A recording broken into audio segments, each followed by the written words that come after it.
अभी सब्सक्राइब करें Atul coaching centre YouTube channel को और घर बैठे पाएं सभी पाठ्यक्रम की पूर्ण कवरेज फिजिक्स एवं केमिस्ट्री विषयों में आजमगढ़ के सबसे प्रसिद्ध शिक्षक श्री प्रकाश पाठक सर।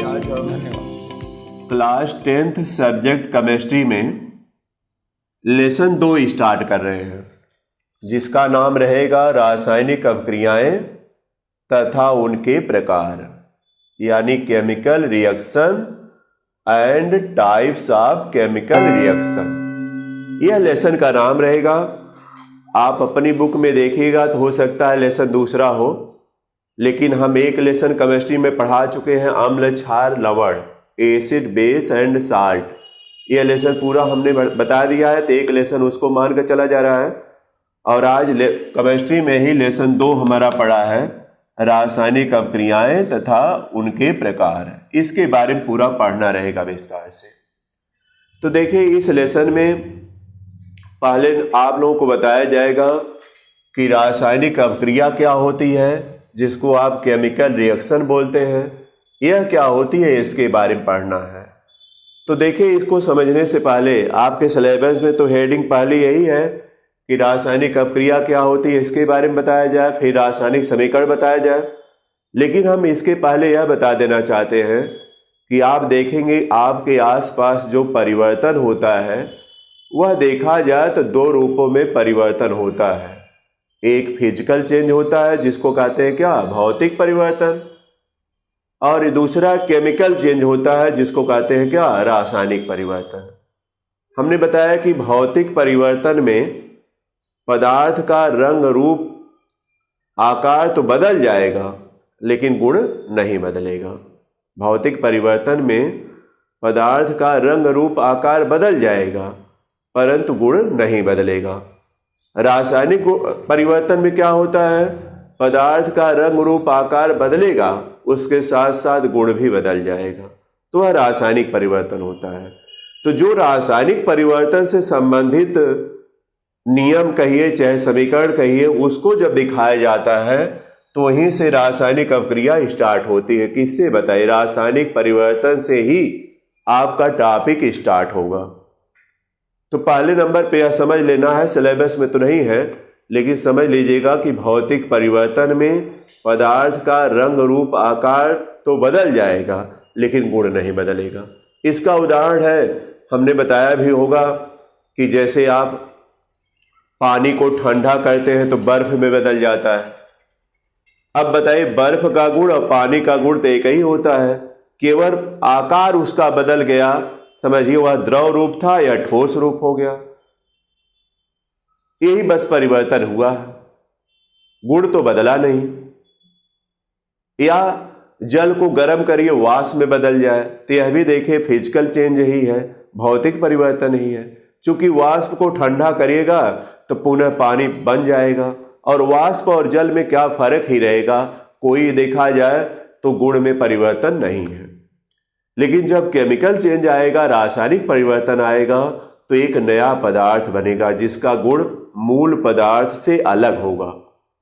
जैसे आप दूध से दही बनाते हैं तो यह केमिकल चेंज हुआ, रासायनिक परिवर्तन हुआ। चूंकि दूध का स्वाद देखा जाए तो मीठा है, दही का स्वाद खट्टा है, तो बताइए गुण बदला कि नहीं, तो यह कहलाएगा केमिकल चेंज, रासायनिक परिवर्तन। जिसमें गुण बदल जाएगा वह कहलाएगा क्या, रासायनिक परिवर्तन। जैसे किसी पदार्थ को आप जला दे रहे हैं तो अभी देखा जाए तो रासायनिक परिवर्तन ही रहेगा, या लोहे में जंग का लगना, वह भी रासायनिक परिवर्तन ही है। लोहे पर अगर जंग लग गया तो वह भी रासायनिक परिवर्तन है। या पदार्थों का किण्वन, हमने बताया था, जैसे आप अगर देखा जाए तो सिरका बनाते हैं, सिरका में क्या होता है कि जो मीठा रस होता है उसको 2-3 महीने के लिए, या अगर आप केमिकल का थोड़ा प्रयोग करेंगे, ईस्ट वगैरह का प्रयोग करेंगे, तो वह तुरंत मतलब 2-3 दिनों के अंदर ही उसका स्वाद, जो मीठा स्वाद है, वह क्या हो जाएगा, खट्टा हो जाएगा। सिरके का स्वाद खट्टा होता है। तो यह जो परिवर्तन हुआ, यानी जो आप गुड़ से कहिए या शरबत से कहिए आपने सिरका बनाया, यह भी देखा जाए तो केमिकल चेंज है, रासायनिक परिवर्तन है। चूंकि इसमें गुण भी क्या हो गया, बदल गया। उसी तरह अल्कोहल का निर्माण होता है, वह भी देखा जाए रासायनिक परिवर्तन है। तो आप इसको समझ सकते हैं। तो देखिए, जो रासायनिक परिवर्तन होता है उससे संबंधित जो अभिक्रियाएं हैं, समझिए एक जनरली बता रहे हैं कि रासायनिक परिवर्तन से संबंधित जो क्रियाएं होती हैं उसको जब आप व्यवस्थित करके लिखते हैं, क्या करके, व्यवस्थित करके लिखते हैं, तो वह रासायनिक अपक्रिया के अंतर्गत आएंगी। वह किसके अंतर्गत आएंगी? रासायनिक अपक्रिया के अंतर्गत आएंगी।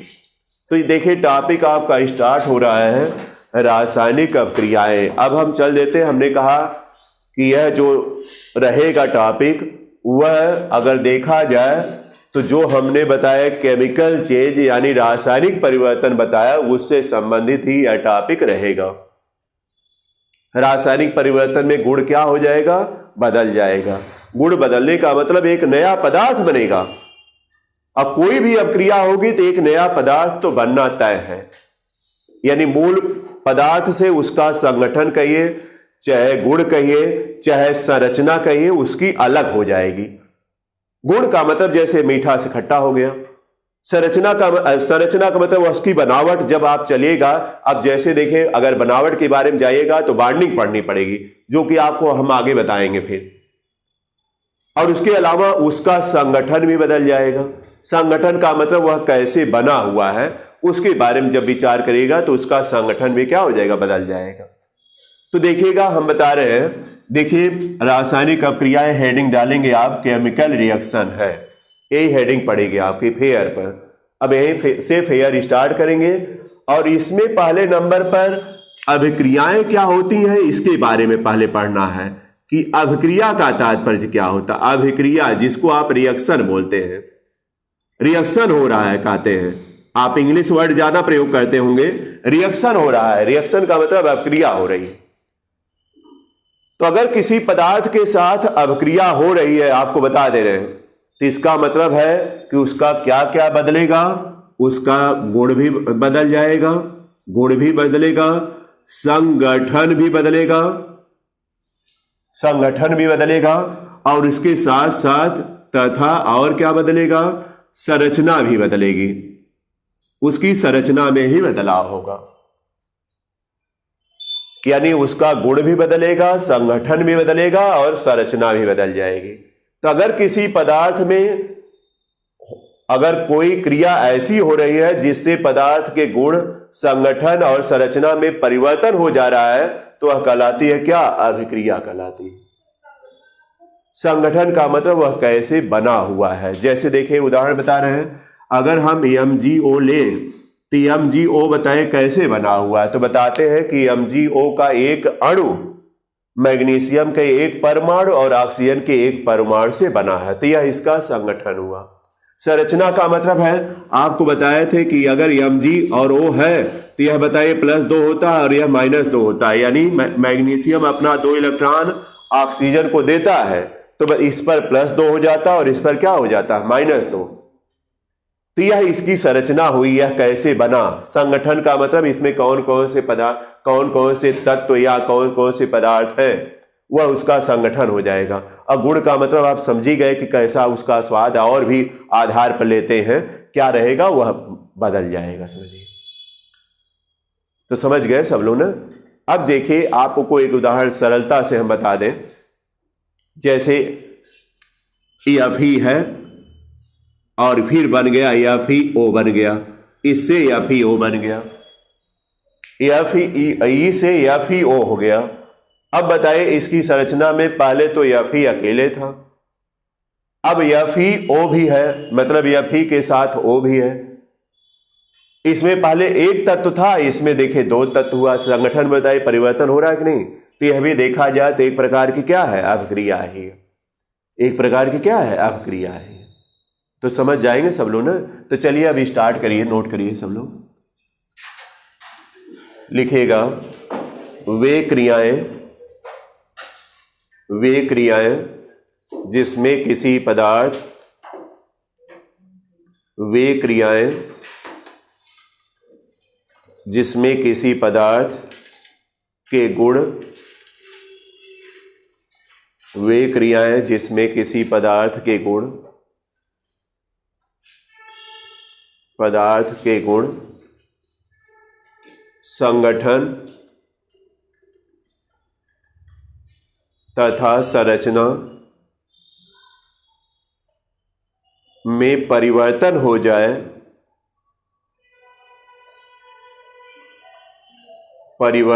जाए, अभिक्रियाएं कहलाती हैं।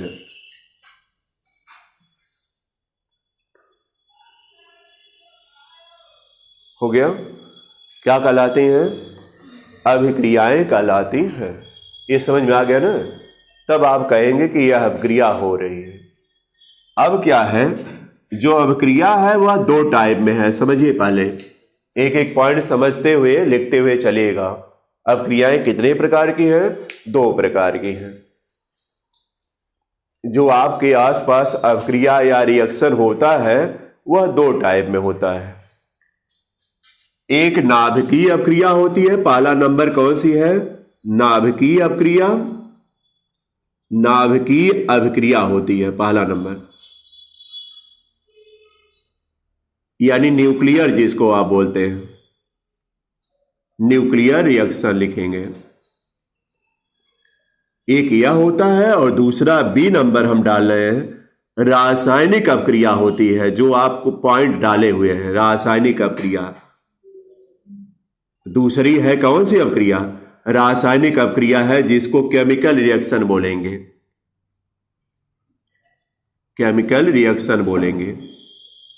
तो यह देखिएगा, जो अभिक्रिया है वह दो टाइप में है। ध्यान दीजिएगा सब लोग। स्टार्ट है अभी, अगर शुरू में समझेंगे तो बहुत अच्छे तरीके से समझ में आ सकता है। कोई भी चैप्टर स्टार्ट हो तो शुरुआत में जो भी टॉपिक बहुत अच्छे तरीके से बताया जा रहा है उसको ध्यान से समझिएगा सब लोग। हमने कहा कि अभिक्रिया दो प्रकार की होती है। अभिक्रिया क्या होती है इसके बारे में हमने बताया। अभिक्रिया अब दो प्रकार की होती है। पहली कौन सी है? नाभिकीय अभिक्रिया, और दूसरी कौन सी है? रासायनिक अभिक्रिया। तो आप आगे बढ़ा लीजिएगा, इसको लिखिएगा।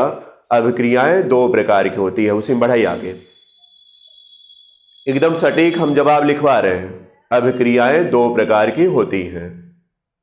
पहला नाभिकीय अभिक्रिया, ये नंबर में डालिएगा, फिर बी नंबर में रासायनिक अभिक्रिया। इसी तरह कोई हेडिंग नहीं रहेगी, बस दोनों लगातार लिख दीजिएगा।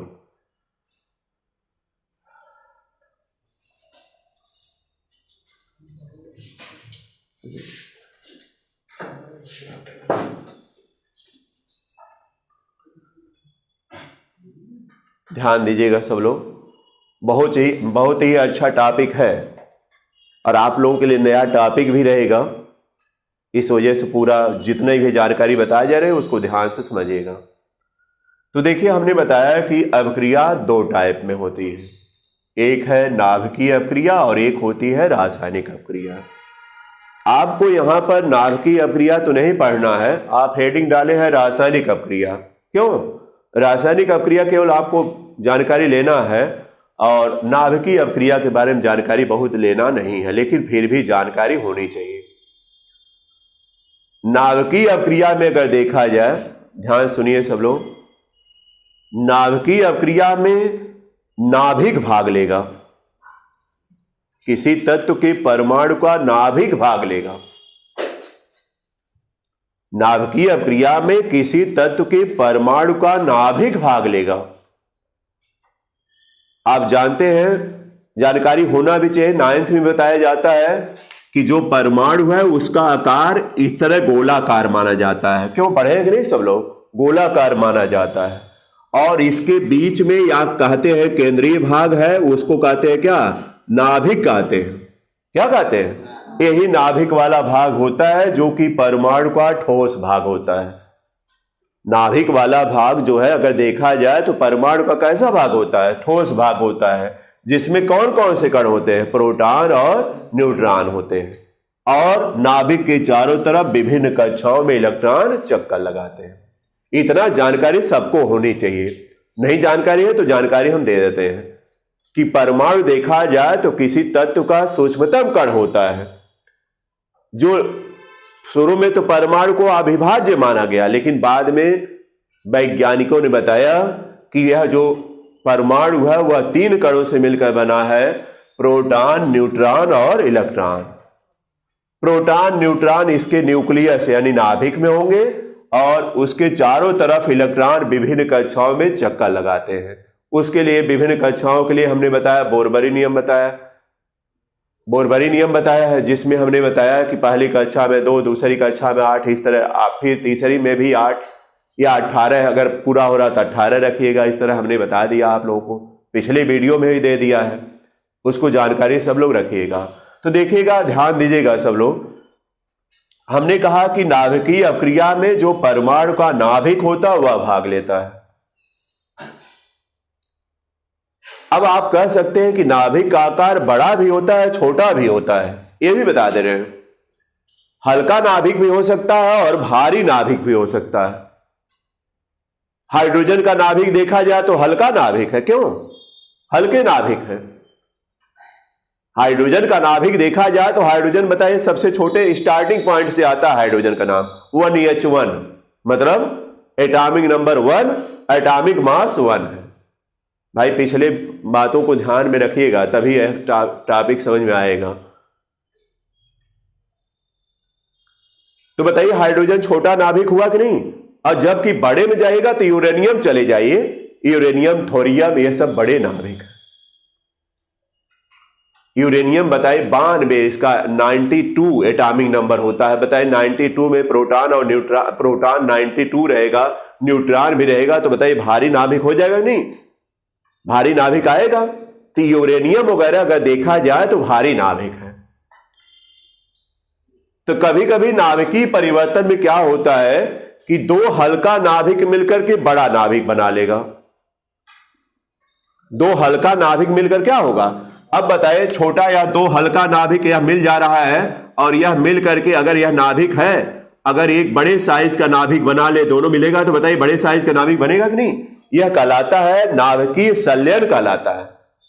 क्या कहलाता है? नाभिकीय संलयन कहलाता है। और दूसरा स्टेप क्या है कि एक बड़ा नाभिक जो है, जब यह रिएक्शन होता है तो यह 2 हल्के नाभिकों में टूट जाएगा। क्या होगा? 2 हल्के नाभिकों में यह टूट जाएगा। तो यह भी बताइए दोनों देखा जाए रिएक्शन, बताइए न्यूक्लियर रिएक्शन है कि नहीं, जिसमें नाभिक भाग ले रहा है। क्या भाग ले रहा है? नाभिक भाग ले रहा है। लेकिन हमने कहा कि इस लेसन में इसका विस्तार तो है नहीं, समझा देते हैं, आगे आपको मिलेगा 11th वगैरह में तो वहां विस्तार किया जाएगा। लेकिन एक बात जरूर बता दे दिए, यहां जीके का क्वेश्चन है कि नाभिकीय परिवर्तन में नाभिक भाग लेता है। कौन भाग लेता है? नाभिक भाग लेता है। कभी कभी 2 हल्के नाभिक मिलकर के एक बड़ा नाभिक बना लेते हैं, कभी कभी एक बड़ा नाभिक टूट करके 2 हल्के नाभिकों में बढ़ जाता है। तो यह सब देखा जाए तो नाभिकीय परिवर्तन ही है। क्या है? नाभिकीय परिवर्तन ही है। और इसमें देखा जाए तो उदाहरण अगर आप दीजिएगा तो हाइड्रोजन बम और परमाणु बम का उदाहरण मिलेगा, जिसका नाम सब लोग जानते हैं, सुने भी होंगे। बोलिए परमाणु बम का प्रयोग किया गया कि नहीं? कहां किया गया? द्वितीय विश्व युद्ध में 1945, यानी 6 अगस्त 1945 और 9 अगस्त 1945 को 2 शहरों पर, जापान के 2 शहर नागासाकी और हिरोशिमा पर परमाणु बम गिराए गए थे। हाइड्रोजन बम नहीं, हाइड्रोजन बम गिरता तो और शक्तिशाली था, वो कई शहरों को एक साथ नष्ट करता है। और इसके 2 शहर जो है जलकर राख हो गए, समझिए, इतनी शक्ति थी। और हाइड्रोजन बम पर यह बता दे रहे हैं कि यह नाभिकीय संलयन पर तो हाइड्रोजन बम है, जिसका प्रयोग अभी नहीं देखें आप, और यह परमाणु बम है जिसमें विखंडन द्वारा यह होता है रिएक्शन, जिसका यूज नागासाकी हिरोशिमा पर हो चुका है। जापान के 2 शहर हैं, नागासाकी और हिरोशिमा का नाम आता है। और इससे क्या होता है, यह मतलब विखंडन हो चाहे संलयन हो, इससे अपार ऊर्जा निकलती है। और यह ऊर्जा इतनी फैल जाएगी कि जैसे आप कहते हैं बिजली, अगर बादल टकराते हैं तो ऊर्जा निकलती है, या लोहे के टुकड़े टकराते हैं ऊर्जा निकलती है, उसी तरह से इतनी ऊर्जा निकल जाती है कि पूरा जो है अगर देखा जाए तो ज्यादा से ज्यादा एरिया जो है उस ऊर्जा से ध्वस्त हो जाता है, यानी नष्ट हो जाता है, जलकर राख हो जाता है, समझिए। और इतनी विषैली गैस तो पूछिए मत, आज वहां विषैली गैस इतनी फैल चुकी है, या उस समय की विषैली गैस आज भी उसका प्रभाव पड़ रहा है लोगों पर, क्योंकि वहां की संतानें विकलांग हो रही हैं। इसका मतलब है कि वह जो गैसें फैली है वहां पर विषैली गैस, वह हम लोगों के जीन्स पर भी प्रभाव डाल रही है, जिसकी वजह से बच्चों में विकलांगता शुरू से ही देखने को मिल जाती है। तो इसको ध्यान रखिएगा। यह उदाहरण हमने बताया, आपको विशेष तौर पर यही रखना है कि नाभिकीय अपक्रिया में क्या कौन भाग लेते हैं? परमाणुओं के नाभिक भाग लेते हैं। याद रहेगा ना? नीचे लिखिए, चलिए ये दोनों पॉइंट लिखे होंगे, नीचे लिखिएगा नाभिकीय अपक्रिया में, बस उसे लिखते चले जाइए नीचे। नाभिकीय अपक्रिया में, हाँ बस उसके नीचे जस्ट लिखिए, नाभिकीय अपक्रिया में परमाणु का नाभिक भाग लेता है। नाभिकीय अपक्रिया में परमाणु का नाभिक भाग लेता है।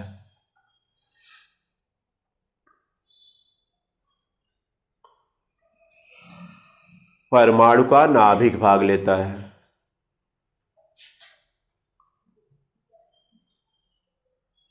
जबकि रासायनिक अपक्रिया में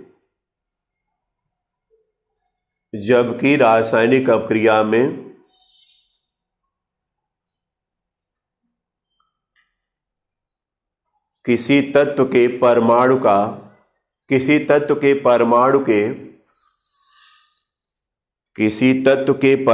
के बाहरी कक्षा में उपस्थित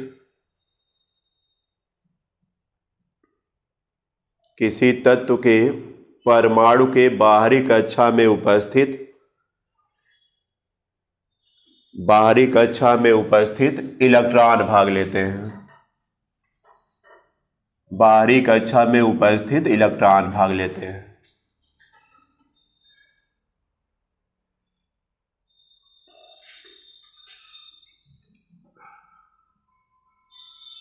बाहरी कक्षा में उपस्थित इलेक्ट्रॉन भाग लेते हैं। अब आपको हम एक फिगर से दिखा रहे हैं, ध्यान दीजिएगा सब लोग। देखिए, अगर आप सोडियम, एक उदाहरण है जो कि आपके लिए आसान रहेगा। सोडियम का एटॉमिक नंबर 11 और एटॉमिक मास 23 होता है। आपको हम बताएं कि अगर इसमें प्रोटॉन निकाला जाए तो एटॉमिक नंबर के बराबर रहेगा 11, इलेक्ट्रॉन निकाला जाए तो उतना ही रहेगा 11। इसका इलेक्ट्रॉनिक विन्यास 2, 8 और क्या आएगा? 1 आएगा। ये तो सबको पता होगा। और इसके अलावा अगर न्यूट्रॉन निकालेंगे तो A-P हो जाएगा ना, और न्यूट्रॉन आ जाएगा A में से, मतलब 23 माइनस 11 करिएगा तो कितना आएगा? 12। अब देखिए, हम इसके सोडियम परमाणु की संरचना यहां बनाने जा रहे हैं। ध्यान दीजिएगा, उदाहरण है यह सोडियम परमाणु की संरचना, या इधर हम चलते बनाते हैं। तो बताइए, इसका नाभिक पहले बनाएगा। यह नाभिक भाग है जो कि ठोस है। नाभिक में कौन कौन से कण होंगे बताइए? प्रोटॉन कितने होंगे? 11। यहाँ 11 देखिए, प्रोटॉन हम P बराबर लिख देते हैं 11, और N बराबर कितने हैं? 12। बताइए, नाभिक में प्रोटॉन न्यूट्रॉन होते हैं ना। और यही देखा जाए नाभिक वाला भाग है। अगर नाभिकीय अपक्रिया में देखा जाए, नाभिक होता है, ध्यान दीजिएगा, न्यूक्लियस है जो कि नाभिकीय अपक्रिया के अंतर्गत आएगा। कौन सी अपक्रिया के अंतर्गत? नाभिकीय लिखिए। नाभिकीय अपक्रिया में कौन भाग लेगा? हमने बताया है परमाणु का नाभिक भाग लेगा। बोलिए सही है कि नहीं? नाभिक ही भाग लेगा। लेकिन बताया कि जो रासायनिक अपक्रिया होगी उसमें परमाणु के बाहरी कक्षा में उपस्थित इलेक्ट्रॉन भाग लेगा। तो बताइए, अगर इलेक्ट्रॉनों का वितरण किया जाए तो पहली कक्षा यह बनेगी। पहली कक्षा में क्या इलेक्ट्रॉन आएगा? 2 आएगा। देखिए, पहली कक्षा में 2 इलेक्ट्रॉन हो चुका। दूसरी कक्षा में क्या इलेक्ट्रॉन आएगा? 8 आएगा। 1, 2, 3, 4, 5, 6, 7 और 8। और तीसरी में बताइए क्या है? 1 आएगा ना। तीसरे में हमने बताया बोरबरी नियम से आप करेंगे, तीसरे में 1 इलेक्ट्रॉन भाग लिया। तो हमने क्या बताया? रासायनिक अपक्रिया में किसी परमाणु के बाहरी कक्षा में उपस्थित इलेक्ट्रॉन भाग लेगा। तो बताइए, बाहरी कक्षा में क्या इलेक्ट्रॉन है? 1 इलेक्ट्रॉन है। तो यही बाहरी कक्षा वाला जो इलेक्ट्रॉन है, यह बाहरी कक्षा का है इलेक्ट्रॉन, बाहरी कक्षा है। बाहरी कक्षा का जो इलेक्ट्रॉन है यही जो है किस में भाग लेगा? रासायनिक अपक्रिया में भाग लेगा। रासायनिक अपक्रिया में ही भाग लेगा।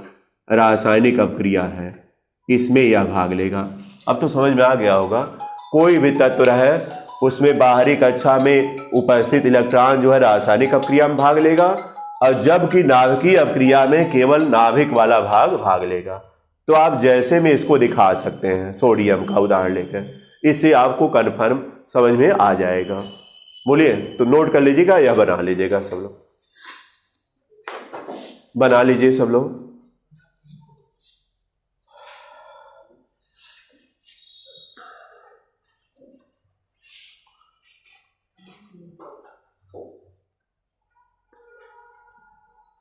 फिगर भी बना लीजिएगा और यह दिखा दीजिएगा साइड में, एक साइड में यह कर लीजिए, एक साइड में फिगर कर लीजिएगा अपनी कॉपी में।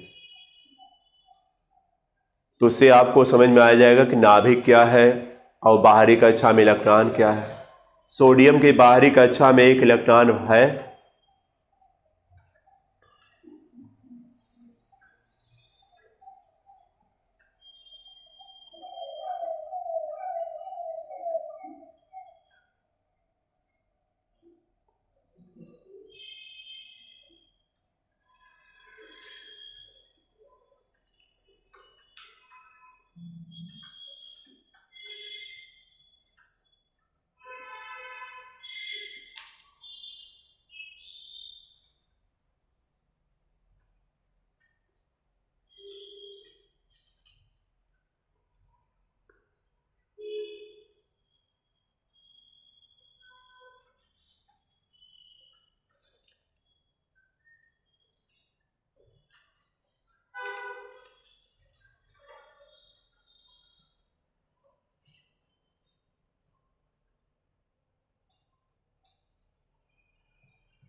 तो फिगर सबका बन गया होगा और उसमें दिखा दीजिएगा। इसके बारे में हम और भी पिछले जब क्लासों में बताए हैं, पीछे जब क्लास चलाए हैं उसमें बताए हैं, तो उसमें यह सब बता चुके हैं क्या होता है। और जानकारी के लिए आप पीछे संपर्क कर लीजिएगा, कॉपी में हो चाहे वीडियो में हो, संपर्क करेंगे तो मिल जाएगा।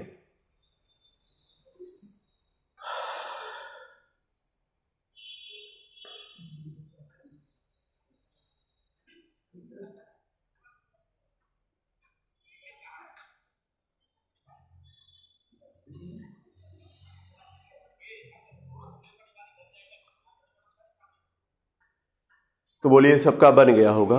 अब हम चलते हैं, ध्यान दीजिएगा सब लोग। हमने बताया कि रासायनिक अपक्रियाओं में क्या भाग लेता है, परमाणु के बाहरी कक्षा में उपस्थित इलेक्ट्रॉन भाग लेता है। ये समझ में आ गया। पैराग्राफ चेंज करिएगा, आप नीचे लिखिए, पैराग्राफ चेंज हो जाएगा। लिखिएगा, रासायनिक अपक्रिया में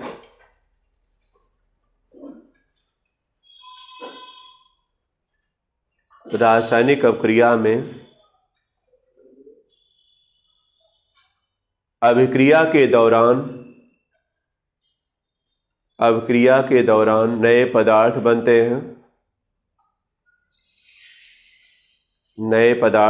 हैं जिनका गुण अपक्रिया के दौरान नए पदार्थ बनते हैं जिसका गुण मूल पदार्थ के गुण से अलग होता है। मूल पदार्थ के गुण से अलग होता है। मूल पदार्थ के गुण से अलग होता है, ध्यान दीजिएगा। अब अगर एक उदाहरण हम दें एग्जाम्पल के तौर पर, तो लिखिएगा मैग्नीशियम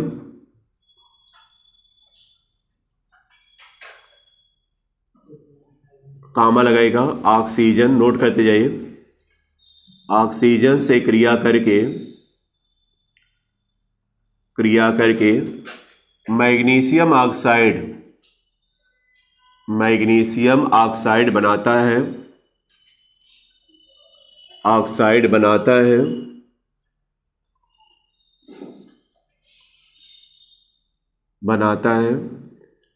यानी मैग्नीशियम प्लस ऑक्सीजन यहां लिखिएगा, ऑक्सीजन इक्वल टू लगाएगा मैग्नीशियम ऑक्साइड, मैग्नीशियम ऑक्साइड बनेगा, ऑक्साइड बन गया। इसी तरह दिखाएगा। ये देखिए मैग्नीशियम ऑक्साइड का गुण जो है मैग्नीशियम से अलग रहेगा। यह देखा जाए तो एक प्रकार की रासायनिक अपक्रिया है जिसमें जो पदार्थ बना मैग्नीशियम ऑक्साइड उसका गुण मूल पदार्थ से क्या है, अलग है, मूल पदार्थ के गुण से अलग रहेगा। यह उसी तरह अलग रहेगा जैसे आप कहते हैं दूध से दही बन गई, तो बताइए गुण अलग होगा कि नहीं, या शरबत, मीठा शरबत से सिरका बन गया तो उसका भी गुण अलग रहेगा, उसी तरह इसका भी गुण अलग रहेगा। चूंकि दैनिक जीवन में आप सिरके का और दूध दही का प्रयोग किए हैं इसलिए वह तो बड़े आसानी से आपको समझ में आ जाती है बात, लेकिन इसका स्वाद है ना तो वह चख पाए हैं, इसी वजह से थोड़ा सा इसको समझने में दिक्कत आएगी। लेकिन आप समझिएगा उसी तरह यह भी गुण में बदलाव करेगा। तो समझ में आ गया ना सबको। तो हम देखिए पहला टॉपिक आपको बता दिए कि रासायनिक अपक्रिया क्या होती है, पूरा विस्तार से हमने बता दिया है। इसमें कहीं से कोई टॉपिक पूछेगा आपको जानकारी में रहना चाहिए। नाभिकीय परिवर्तन भी बताया। नाभिकीय परिवर्तन में कौन कौन उदाहरण है, हाइड्रोजन बम और परमाणु बम की बात भी हो गई।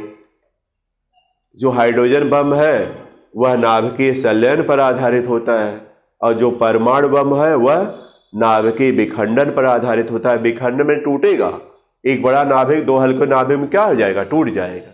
और जबकि संलयन में दो हल्के नाभिक जोड़ेंगे, संलयन का मतलब जुड़ना होता है, विखंडन का मतलब टूटना होता है। शाब्दिक अर्थ से ही समझ जाएंगे आप। बोलिए समझ में आ गया ना। अब क्या है, अगला टॉपिक आता है, इसमें हम सिलेबस वाइज चल रहे हैं, अब आगे बढ़ रहे हैं। रासायनिक समीकरण दिया है, हेडिंग डालेगा आप लोग रासायनिक समीकरण, दूसरी हेडिंग इसमें रहेगी रासायनिक समीकरण, यानी केमिकल इक्वेशन हेडिंग डालेगा, केमिकल इक्वेशन डालेगा, रासायनिक समीकरण हेडिंग डालेगा, केमिकल इक्वेशन।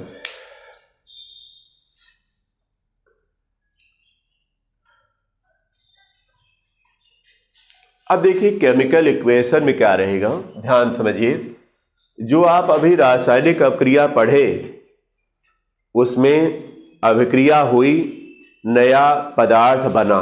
बोलिए अभिक्रिया हुई, क्या बना, नया पदार्थ बना, जिसका गुण जो है मूल पदार्थ से क्या था, अलग था, जिसका गुण मूल पदार्थ से क्या था, अलग था। तो अगर इसको किसी समीकरण के रूप में व्यवस्थित कर दिया जाए तो वह रासायनिक समीकरण कहलाता है। क्या कहलाएगा, रासायनिक समीकरण। यानी यदि किसी रासायनिक अपक्रिया को समीकरण के रूप में व्यवस्थित कर दिया जाए तो वह कहलाएगा क्या, रासायनिक समीकरण कहलाएगा। व्यवस्थित कैसे किया जाएगा, व्यवस्थित करने का मतलब है कि अगर अभिकारक, अभिकारक का मतलब जो अपक्रिया में भाग ले रहा है, अभिकारक और एक तीर लगाकर फिर बाद में क्या लिख दे, उत्पाद लिख दे, तो यह एक समीकरण द्वारा व्यक्त हो जाएगा। यानी पहले तीर के बाएं तरफ क्या रहेगा, अभिकारक, और तीर के दाहिने तरफ क्या रहेगा, उत्पाद। अगर इस तरह व्यवस्थित कर दिया जाए तो यह कहलाएगा क्या, रासायनिक समीकरण। जैसे देखिए वही हमने कहा कि मैग्नीशियम है Mg होगा और ऑक्सीजन को O2 के रूप में लिखा जाएगा और बनेगा क्या बताइए, MgO। तो बताइए इसको एक रासायनिक समीकरण से आपने दिया कि नहीं, यह रासायनिक अपक्रिया है कि नहीं है, यह रासायनिक अपक्रिया है। और इसको एक जो है आप समीकरण के द्वारा दिखाए जिसमें तीर के बाएं तरफ अभिकारकों को दिखाए जो आपस में अपक्रिया कर रहे थे और दाहिने तरफ उत्पाद को दिखाए जो नया पदार्थ बना हुआ उत्पाद बना। बोलिए तो बताइए अभिकारक से इसका गुण अलग हुआ कि नहीं है, तो यही लिखा जाएगा। तो लिखिएगा सब लोग, आगे बढ़िए, लिखिएगा रासायनिक समीकरण हेडिंग डाले, उसमें लिखिएगा रासायनिक अभिक्रिया के, रासायनिक अपक्रिया को लिखिएगा, बल्कि रासायनिक अपक्रिया को यदि किसी समीकरण के रूप में रासायनिक अपक्रिया को यदि किसी समीकरण के रूप में व्यवस्थित कर दिया जाए,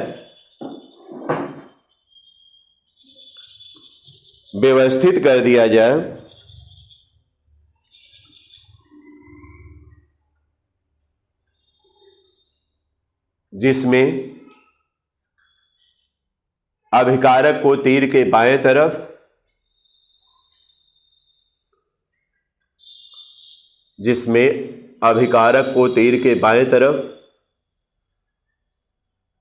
और उत्पाद को तीर के दाहिने तरफ,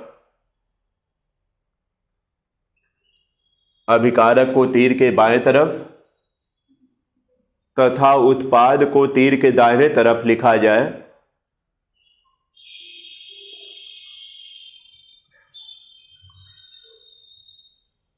तीर के दाहिने तरफ लिखा जाए, तो यह केमिकल इक्वेशन कहलाता है, यानी रासायनिक समीकरण कहलाता है। लिखिएगा तो यह रासायनिक समीकरण कहलाएगा या कहलाता है, लिख दीजिएगा।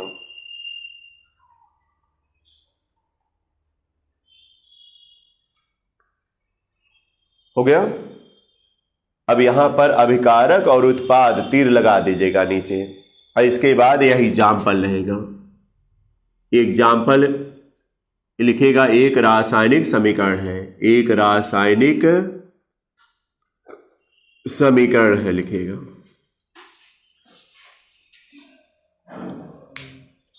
एक रासायनिक समीकरण है।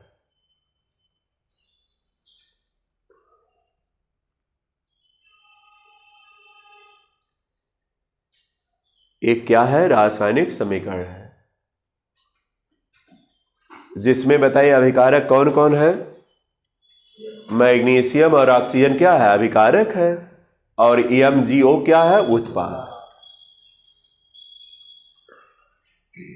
मैग्नीशियम ऑक्साइड इसका नाम रहेगा।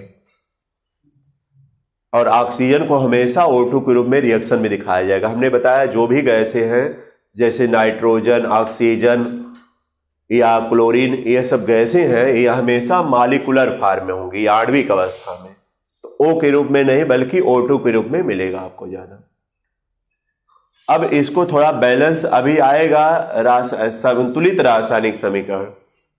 तो संतुलित रासायनिक समीकरण अगला स्टेप आएगा ही। इसमें भी देखिए संतुलित रासायनिक समीकरण करना पड़ेगा, तभी रासायनिक समीकरण सही माना जाएगा। तो बताइए, इसमें मैग्नीशियम का एक परमाणु है कि नहीं? और यहां भी मैग्नीशियम का एक परमाणु है, दाहिने तरफ भी।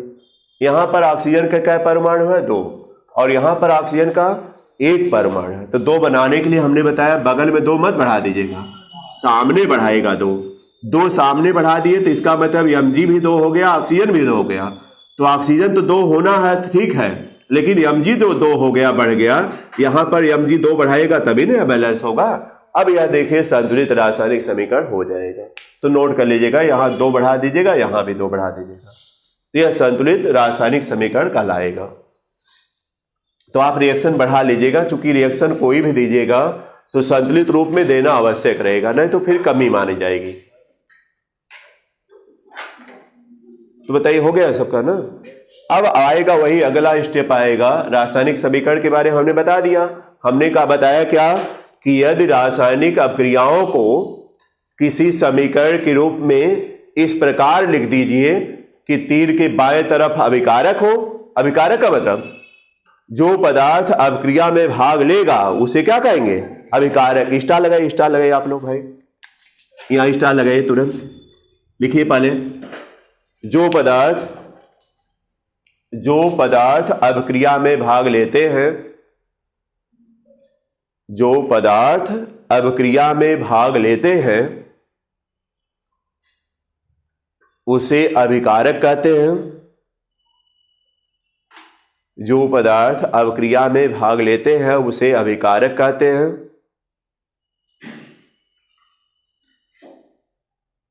उसे क्या कहते हैं? अभिकारक कहते हैं।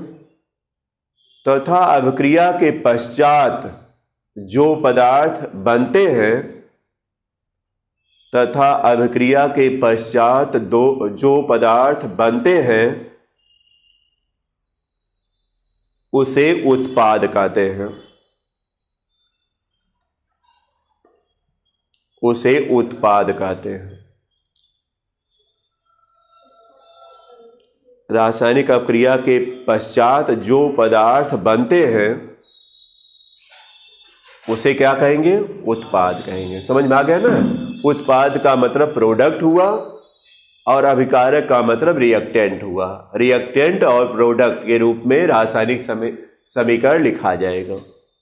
बाएं तरफ, तीर के बाएं तरफ जो भी रहेगा सब अभिकारक रहेगा, रिएक्टेंट रहेगा, और तीर के दाहिने तरफ जो भी रहेगा वह उत्पाद, प्रोडक्ट रहेगा।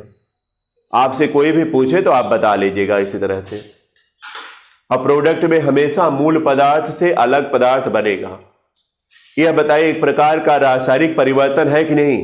क्या है? केमिकल चेंज ही रासायनिक परिवर्तन है।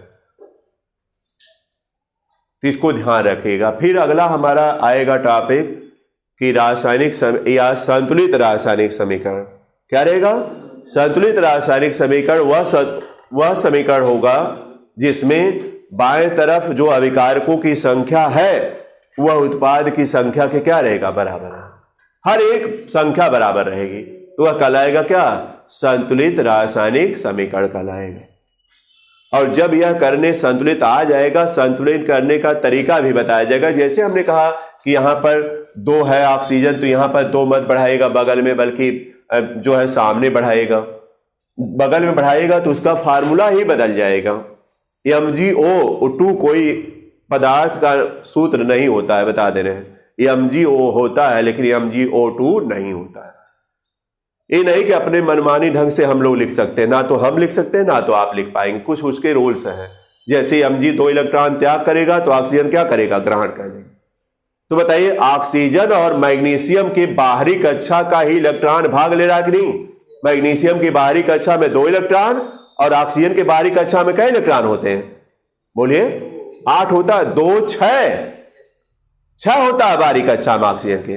2 की कमी है तो यही मैग्नीशियम जब इसको त्याग करेगा तो देखिए इसी की बाहरी कक्षा का इलेक्ट्रॉन उसकी बाहरी कक्षा में जाएगा। तो बताइए बाहरी कक्षा के इलेक्ट्रॉन भाग लिए कि नहीं? तो यह कौन सा बताइए रहेगा? अगर देखा जाए तो रासायनिक ही है। रासायनिक अपक्रिया में हमने बताया कि बाहरी कक्षाओं के इलेक्ट्रॉन भाग लेंगे और सही भी आ रहा है। देखिएगा उसको मतलब जो है दिमाग में रख कर देखिएगा कैसे कैसे बन रहा, तब आपको समझ में आएगा। तो बताइए दोनों हेडिंग समझ में आ गई सबको ना? अच्छी तरह समझ में आ गई ना? तो इसको ध्यान रखिएगा। जब आप लोग जैसे वीडियो देख रहे हैं या कॉपी में पढ़ रहे हैं, ध्यान दीजिए। तो उसका तरीका है कि रब कॉपी या कलम रखे रहिए। कुछ रिएक्शन, कुछ हम जो बता रहे हैं टॉपिक, उसको नोट कर लेना चाहिए। तब आपको अच्छी तरह से रिवाइज भी हो जाएगा और समझ में भी आ जाएगा। ज़्यादा समय तक याद भी रख सकेंगे। अगर आप केवल वीडियो हमारा देख लिए या कॉपी में नोट्स बनाकर बस देख लिए तो उससे कोई मतलब नहीं रहेगा। अथवा यह वीडियो जो चल रहा है, मान लीजिए सब लोग को पता ही है, आप अतुल कोचिंग सेंटर करिएगा यूट्यूब पर तो आ जाएगा सारे वीडियो। तो उसमें 10 का भी जा रहा है, 11 का भी जा रहा है, 12 का भी जा रहा है। तो आप लोगों से संबंधित जो भी बच्चे हैं, बच्चियां हैं, उनको जो है बता देंगे तो वह इसका भी लाभ उठाएंगे। मान लीजिए घर बैठे ही पढ़ सकते हैं। तो समझ में आ गया ना? लेकिन थोड़ा सा यह जब देखा करिए आप लोग तो लाइक, सब्सक्राइब और शेयर का काम किया करिए। अब इसके लिए बार बार हमको बोलना ना पड़े, यह काम सबको कर लेना है कि लाइक, सब्सक्राइब, शेयर करते रहेगा। उसके बाद अच्छे से अच्छा वीडियो हम देंगे, कंपटीशन लेवल तक आपको देंगे। लेकिन यही है थोड़ा सा मनोबल हमारा भी बढ़ना चाहिए, तभी हम आगे वीडियो दे पाएंगे। तो आज इतना ही रहते देते हैं। धन्यवाद।